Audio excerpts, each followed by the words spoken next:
going on? It is December 14th, Wednesday. We thank you for tuning in to another edition of Straight Shooting Sports Talk.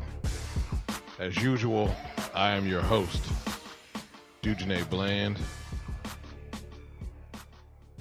And today we're going to talk a little bit about the NFL Power Rankings. We're going to look at the Thursday night matchup. Not that there's much to look at. And we might get into a little bit of NBA talk. So first and foremost, there's some little things going on in the league. Some little things. You had Malcolm Floyd being released by the Arizona Cardinals after his DUI. And it's going to be a big matchup coming up this weekend between the Cowboys and the Tampa Bay Buccaneers. That's something to look forward to this weekend. Dak versus Jameis. Dak's got a little bit of pressure on him, but it's undue pressure brought from ownership because he can't keep his lips closed. Very unfortunate, really. But there's been some shakeup in this week's power rankings. Some teams have moved up. Some teams have moved down. And to look right at the top, go through our power rankings here, NFL power rankings as of week 15. We have the Patriots who moved up in the number one spot. Cowboys moved down to 2. And really, to be honest with you, 1 and 2, you could make a case for either one. I think the loss to the Giants really hurt them, and it's not so much the loss, it's how they lost and how they looked, and also looking ahead to a hot Tampa Bay Buccaneers team. They will be playing on Sunday night.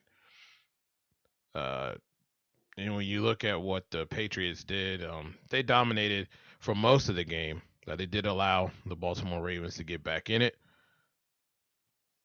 But as always, Brady's making plays. LeGarrette Blount running like a man possessed. Brady looking MVP-ish again, even missing the 3 or 4 games that he did miss. Kind of hard to argue with them being at the number one spot, but they're 1, Cowboys 2, Chiefs 3. I think you have to agree with that. They beat the Raiders, and the Raiders are 4. They did beat the Raiders, so they should be ahead of the Raiders. The Seahawks are 5, followed by the Steelers at 6, Lions at 7, Giants at 8, which I think they should. I don't know how you're 2 up. I mean, okay, you did win and beat the Cowboys the way you did. That's admirable, but your offense, wow, their offense is terrible, but okay. I know there's cases to be made for them. Number 9, the Denver Broncos, and 10, the Washington Redskins. And that's your top 10, followed by the Falcons at 11, Packers at 12, Buccaneers at 13, Ravens at 14, and Dolphins at 15. And I'm just going to go to 15. Those are really teams that matter. I'll tell you some surprises in that, though. I was surprised to see the Redskins up as high as 10, especially above the Falcons. And I know the Falcons' defense has been very inconsistent, and they made flashes. They make flashes here and there. They flashed again against a Rams team that, it's the Rams. So, I mean, do you take a lot of credit for that? Maybe, maybe not. I mean, it is an NFL team, and it's any given Sunday in this league, especially with the defensive woes for the Redskins. But their guys made plays when it counted. Kirk threw a late interception, then wills his team back after a 4th down. taking him down 77 yards for that go-ahead touchdown, and then the defense responding, Ryan Kerrigan making that clutch play. So cases to be made there. The Broncos are a team I feel are just spiraling out of control. Offensively, they just aren't putting it together. And that's not a good look for a playoff team, for a team that's trying to get into the playoffs. And especially when you look at the division as a whole and you look at the different teams that are coming up. You look at the Baltimore Ravens, you look at the Miami Dolphins. These are teams that defensively are playing well and offensively are scoring points. And Denver's just simply not scoring points. And you can't have that going into the last few weeks of the season when you have to have everyone's best. That's offensively, defensively, and with them playing New England this Sunday, then going and playing the Kansas City Chiefs the following Sunday, and then 3 weeks from now, the Oakland Raiders, two divisional games, they could find themselves right out of the playoffs, and it's starting to look that way. They only scored 10 points against the Tennessee Titans. That's unacceptable. It's 20 points against the Jacksonville Jaguars, and really, I mean, the Jags aren't that great. I mean, let's let the truth be told, they're not that great. So that's going to be interesting in itself. So I think the power rankings are pretty accurate. You can make a case for any team. Of course, you can make any case for any team, but I think that the power rankings are pretty accurate. There are some teams, though, that are going to find themselves the bottom half of that bracket uh, next week because I don't see those teams, certain teams, getting wins this weekend. Now, let's go into the Thursday night football matchup again. Um, I'm not a real big fan of Thursday night football. I think there's a better way to go about it. I think there's a better way to get better quality games on Thursday night by reducing them, but that's a conversation for another time. It is the Los Angeles Rams taking on the Seattle Seahawks. Seahawks coming off a tough loss. Um, they were unable to really get anything going offensively last week. And the Rams, an abysmal blowout from the Atlanta Falcons. 42 points were put up on them. Should have been a 50 burger, in my opinion, but um, it was bad. Probably the worst loss of Rams history, maybe. These two teams, one coming in with an interim coach, people fighting for jobs, etc. Really nothing to play for. Seattle fighting for their playoff lives. And really, they don't have much of a challenge in that division. They are the front runners. Um, Even with that record, they are the front runners in that division and likely to win that division. But they're trying to get the ball rolling, get some steam built up as they go into the playoffs because they're going to have to possibly go on the road if they make the playoffs. And this year they have not fared well. Now, when you look at these two teams, offense and the Rams that are having a difficult time moving the football, difficult time running the football. And Goff is still learning on the job. Sometimes he shows flashes of understanding it, putting the ball where it needs to be, being accurate, and then other times he's turning it over.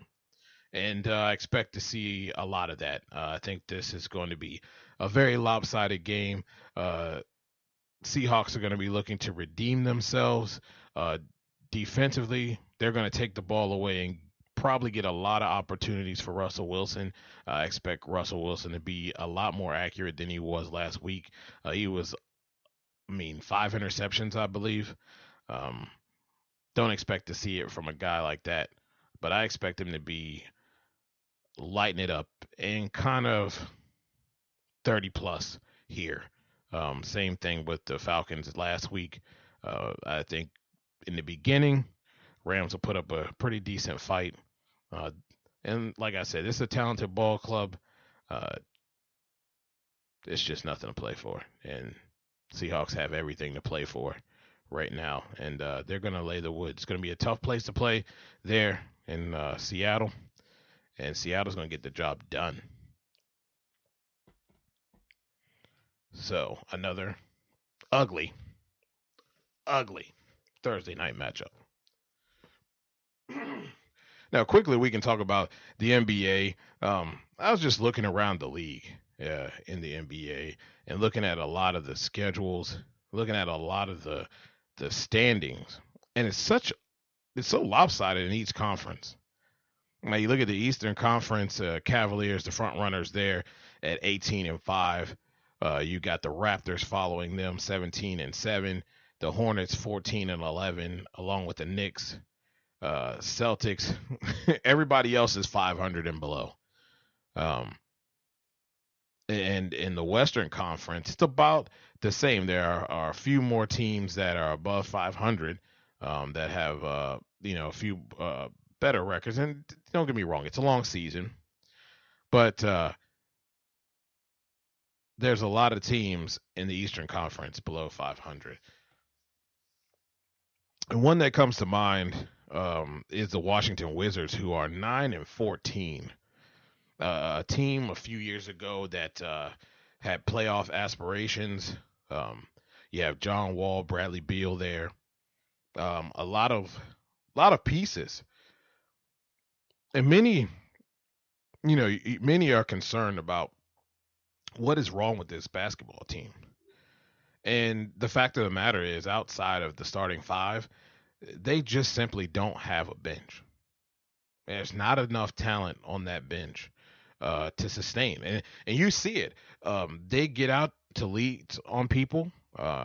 They can hang with people very well, but when it's about rotating guys in and bringing in bench, it doesn't look very good. That lead dwindles away quickly. And I think that's a huge problem for the Wizards. It's something they need to look at in the upcoming years, is expanding and getting better depth wise. And even here with the Pelicans, man, they've got a great nucleus. Anthony Davis is a monster.